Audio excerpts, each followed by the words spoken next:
আজকে আমি চলে আসলাম নান্দাইল রেলওয়ে স্টেশন। আর আজকে আমি ট্রাভেলিং করব বাংলাদেশের সবচেয়ে নিম্নমানের ট্রেন দিয়ে আমি আজকে ট্রাভেলিং করব। আর সেজন্য আমি এখন নান্দাইল রেলওয়ে স্টেশনে আমি দাঁড়িয়ে আছি ট্রেনের অপেক্ষায়।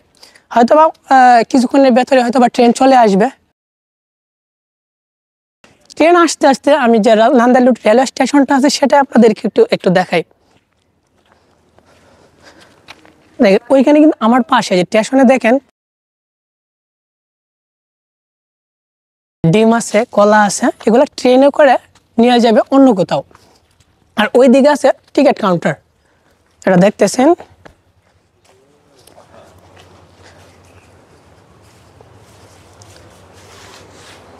এটা হলো সেই কাউন্টার, টিকিট আছে বরফের। আসলাম, কিন্তু আমি ভাবছিলাম যে আমি বৈধভাবে যাওয়ার জন্য, কিন্তু ব্যাড লাক, এখানে কোনো টিকিট নাই।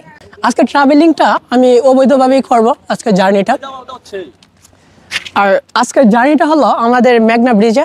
আর A to Z মেঘনা ব্রিজের আমরা সব কিছু দেখাবো। আর কথা বলতে বলতে দেখেন ট্রেন কিন্তু অলরেডি চলে আসছে, দেখেন ট্রেন চলে আসছে। আর ওইটাই হলো বাংলাদেশের সবচেয়ে নিম্নমানের ট্রেন। আর এই ট্রেন দিয়ে আমি আজকে ট্রাভেলিং করব।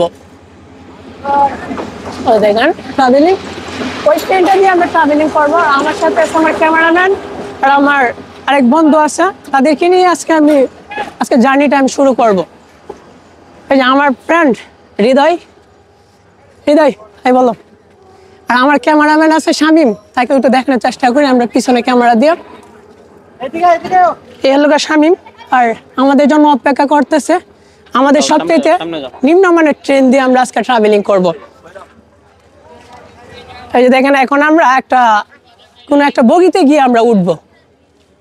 আমি জানি না কতটুকু সময় লাগতে পারে আজকের ওই নিম্নমানের ট্রেন দিয়ে, যেহেতু আমি আজকে ট্রাভেলিংটা শুরু করব।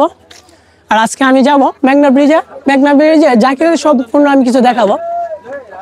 এখানে দেখতে পাচ্ছি মানুষের প্রচুর পরিমাণের ভিড়, সেখানে হয়তো বা যাওয়া যাবে না, মানে এত পরিমাণ মানুষ, সেই কারণে সামনে যেতে হবে।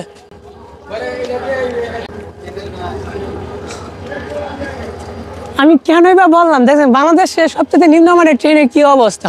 আসলাম, প্রত্যেক বগি কিন্তু একদম ভরপুর, মানুষে ভরপুর, মানে বসার মতো তো জায়গা তো দূরের কথা, উঠাটাই হয়তো বা আমার জন্য একটু কষ্ট হয়ে যেতে পারে। তার জন্য আমি চেষ্টা করতেছি হয়তো বা সামনে কোনো বগি খালি আছে কিনা। তাহলে ওইটা তো একটি মানুষের তো ভিড় প্রচুর পরিমাণে। এখন যাবো নিম্নমানের ট্রেনের একদম ভেতরে প্রবেশ করবো। আর ভেতরের কি অবস্থা সেটা আপনাদেরকে দেখানোর চেষ্টা করবো।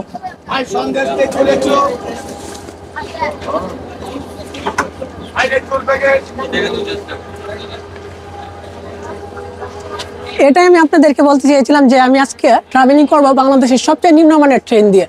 আর সবচেয়ে নিম্নমানের ট্রেন দিয়ে যাতায়াত করার সময় আসলে কি সমস্যায় পড়তে হয়। আসলে দেখেন, আমি কিন্তু টিকিট কাউন্টারে আসার পর আমি এখানে কোনো টিকিট পাইনি, মানে স্টেশন আছে, কাউন্টার বা টিকিট কোনো কিছু নাই। মানে এখানে যারা যাইতেছে হয়তো বা সবাই ভাই কি টিকিট কাটছেন নাকি টিকিট ছাড়া যাইতেছেন। আর দেখেন মানুষের কি ভিড় দেখতেছেন, যে মানুষের একটা উচ্চ পড়া ভিড়। আর তার ভেতরে গরমের ভেতর মানুষ প্রচুর পরিমাণে। আর সেই গরমে কিন্তু আজকে আমার ট্রাভেলিংটা করতে হবে। আজকের দিনটা ছিল অন্যরকম একদিন। বাংলাদেশের সবচেয়ে সাধারণ একেবারে নিম্নমানের একটা ট্রেনে চেপে বসেছিলাম, ভেবেছিলাম শান্তিতে যাব, কিন্তু ট্রেনের ভেতরে পা রাখতেই দেখি মানুষের উপচে পড়া ভিড় আর ভীষণ গরম। কিছু করার নেই, কেননা ভিডিওর শুরুতেই আমি বলেছি আজকে ট্রাভেলিং করব আমি বাংলাদেশের সবচেয়ে নিম্নমানের ট্রেন দিয়ে। সেই কারণেই আমাকেও 8-10 জনের মতো দাঁড়িয়ে যেতে হবে। যতটা আরামের স্বপ্ন দেখেছিলাম শুরুতে, কিন্তু তার উল্টোটা হচ্ছিল, গরমের দম বন্ধ হওয়ার মতো। আর এই ভিড়ের মধ্যে দাঁড়িয়ে থাকাটা ছিল এক কথায় অসম্ভব। মন বলছিল আর না, এভাবে জার্নি করা যায় না। আর কোনো উপায় না পেয়ে শেষমেশ সিদ্ধান্ত নিলাম ট্রেনের ছাদে উঠব। হ্যাঁ, ঠিকই শুনেছেন, ছাদে আমার আজকের ঠিকানা। এটা ঝুঁকিপূর্ণ হলেও ভেতরের অবস্থা থেকে মুক্তি পেতে এর চেয়ে ভালো কিছু মনে হয়নি। নান্দাইল থেকে কিশোরগঞ্জ পর্যন্ত আসলাম। আর আপনাদেরকে ভিতরে আমি দেখালাম যে ভিতরের কি অবস্থা, মানুষের যে একটা ভিড়। আমি কি বলেছিলাম বাংলাদেশের সবথেকে নিম্নমানের ট্রেন দিয়ে আমি আজকে ট্রাভেলিং করব। আর সর্বনিম্ন মানের ট্রেন দিয়ে ট্রাভেলিং করতে গিয়ে দেখেন আমার কি অবস্থা। এখন আমার পুরো শরীর আমার ঘেমে গেছে। দেখেন মানুষ কিন্তু অনেকেই দেখেন সাদে প্রচুর মানুষ আছে, আমার পিছনেও কিন্তু মানুষ আছে। তাছাড়া আমি যদি আমি ভেতরে দিয়ে যদি আমি আজকে ট্রাভেলিংটা করি তাহলে হয়তো আমি যেতে পারবো না, যে প্রচুর পরিমাণের গরম, প্রচুর পরিমাণে গরম। আর আজকে কিন্তু আমি কোনো রকম টিকিট কাটি নাই, একদম অবৈধভাবে যাচ্ছি। আমি তো আপনাদেরকে বললাম যে আসলে টিকিট কাটার মতো কোনো ব্যবস্থা নাই, আমি যে স্টেশন থেকে উঠছিলাম। আর আজকে আমি সব কিছু দেখাবো উপর থেকে, আসলে ট্রাভেলিং করলে কেমন লাগে। আর আপনারা সম্পূর্ণ ভিডিও দেখতে থাকুন। কিন্তু ছাদে ওঠার পর যে দৃশ্য দেখলাম তা সত্যি অবিশ্বাস্য। ট্রেনের ছাদ থেকে গ্রাম বাংলার অপরূপ দৃশ্য মন কেড়ে নিল। সবুজ মাঠ, ছোট ছোট ঘরবাড়ি আর খোলা আকাশের নিচে বাতাস যেন স্বর্গের এক টুকরো। শুধু আমি নই, আমার মতো আরো অনেকে এই ছাদে রোমাঞ্চকর যাত্রার সঙ্গী হয়েছিল। প্রায় 2 থেকে 3 ঘন্টা পর আমি পৌঁছালাম ভৈরব রেল স্টেশনে। আর স্টেশনে নেমেই দেখি মানুষের উপচে পড়া ভিড়।